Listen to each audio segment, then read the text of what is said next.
வணக்கம். இன்னைக்கு நம்ம பார்க்க போறது வெறும் ஒரு சட்ட வழக்கு இல்ல. இது ராக்கி சாதுகான் மற்றும் ராஜா சாதுகான் இடையான ஒரு போராட்டம்னே சொல்லலாம். பல வருஷ திருமணத்துக்கு பிறகு கணவர் லட்சங்கள்ல சம்பாதிக்க, மனைவி மாசம் 20,000 ரூபாயில வாழ வேண்டிய ஒரு நிலை. இந்த சூழல்ல ஜீவனாம்சம்ங்கிறது வெறும் பசிய போக்குறதுக்கான பணம் இல்ல. அது ஒருத்தரோட கண்ணியத்தையும் அவங்க வாழ்ந்த வாழ்க்கை தரத்தையும் காப்பாத்துறதுக்கான உரிமைன்னு உச்சநீதிமன்றம் எப்படி ஒரு முக்கியமான தீர்ப்பை கொடுத்ததுன்னு ஆழமா அலச போறோம். ஆமா, இந்த வழக்குல உள்ள மனித உணர்வுகளை புரிஞ்சுக்கிறது ரொம்ப முக்கியம். 1997 திருமணம். ஒரு மகன். எல்லாம் நல்லா போயிட்டு இருந்தப்போ 2008 கணவர் விவாகரத்தை கேட்கிறாரு. கல்கத்தா உயர்நீதிமன்றம் விவாகரத்தை கொடுத்து மனைவிக்கு மாசம் 20,000 ரூபாய் ஜீவனாம்சம் கொடுக்க சொல்லுது. ஆனா நீங்க யோசிச்சு பாருங்க, பல வருஷமா ஒரு உயர்ந்த வாழ்க்கை தரத்துல வாழ்ந்த ஒருத்தருக்கு இந்த தொகை எப்படி போதும்? அதனாலதான் ராக்கி சாதுகான் உச்சநீதிமன்றத்துக்கு போனாங்க. இங்கதான் விஷயம் ரொம்ப சுவாரஸ்யமா மாறுது. கணவர் தன்னோட வருமானம் ரொம்ப கம்மின்னு சொல்லி வாதிட்டாரு இல்லையா? நீதிமன்றம் அதை எப்படி உடைச்சது? இது ஒரு வழக்கமான யுக்தி. பல வழக்குகள்ல இதை பார்க்கலாம்.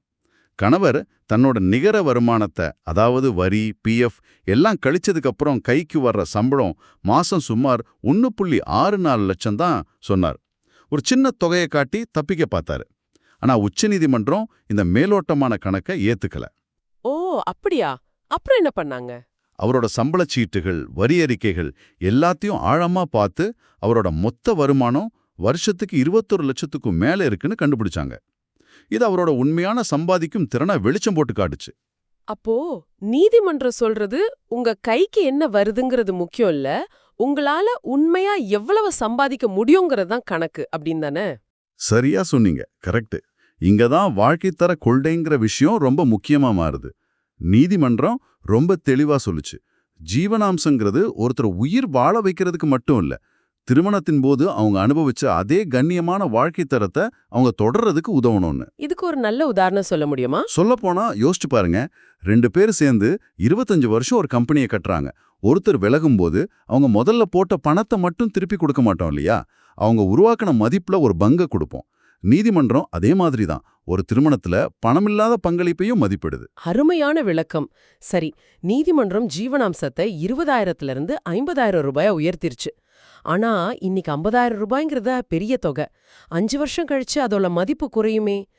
ஏறிட்டே போற விலைவாசிய நீதிமன்றம் எப்படி சமாளிச்சுது? இதுதான் இந்த தீர்ப்போட உண்மையான வெற்றி.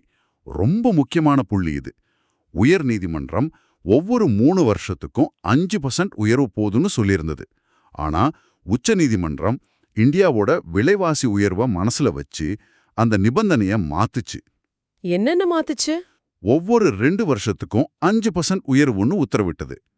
இது கேட்கறதுக்கு சின்ன மாற்றமா தெரியலாம். ஆனா நீண்ட காலத்துல ஒருத்தரோட நிதி பாதுகாப்புக்கு இது ஒரு பெரிய கேம் சேஞ்சர்.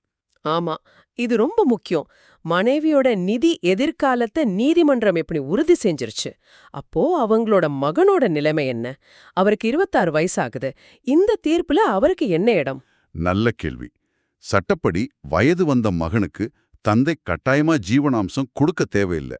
அதனால நீதிமன்றம் அவருக்கு எந்த நிதி உதவியும் வழங்க சொல்லி உத்தரவிடல. ஓ, அப்ப அவருக்கும் ஒண்ணுமே இல்லையா? அப்படி இல்ல. ஆனா மிக முக்கியமான ஒரு விஷயத்தை தெளிவுபடுத்துறாங்க. இந்த ஜீவனாம்சம் சம்பந்தமான வழக்கு மகனோட பரம்பரை சொத்துரிமையை பாதிக்காதுன்னு சொல்லிட்டாங்க.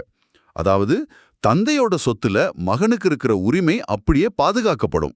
மொத்தத்துல இந்த தீர்ப்புல இருந்து நம்ம கத்துக்க வேண்டிய முக்கியமான பாடம் என்ன? பொதுமக்களுக்கு என்ன சொல்லுது? நீங்க ஒரு வழக்கறிஞரா இருந்தாலும் சரி, இல்ல இந்த விஷயத்தை தெரிஞ்சுக்க விரும்புற ஒரு பொதுமக்களா இருந்தாலும் சரி, முக்கியமான விஷயம் என்னன்னா, மேலோட்டமா பார்க்க கூடாது. முதல் சம்பள சீட்டை மட்டுமே வச்சு ஒரு முடிவுக்கு வரக்கூடாது. முழுமையா ஆராயணும். ஆமா, இந்த தீர்ப்பு ஒரு முழுமையான நிதி விவரத்தை கேட்க நமக்கு அதிகாரம் கொடுக்குது. சொத்துக்கள், மொத்த வருமானம் எல்லாத்தையும் ஆராயணும்.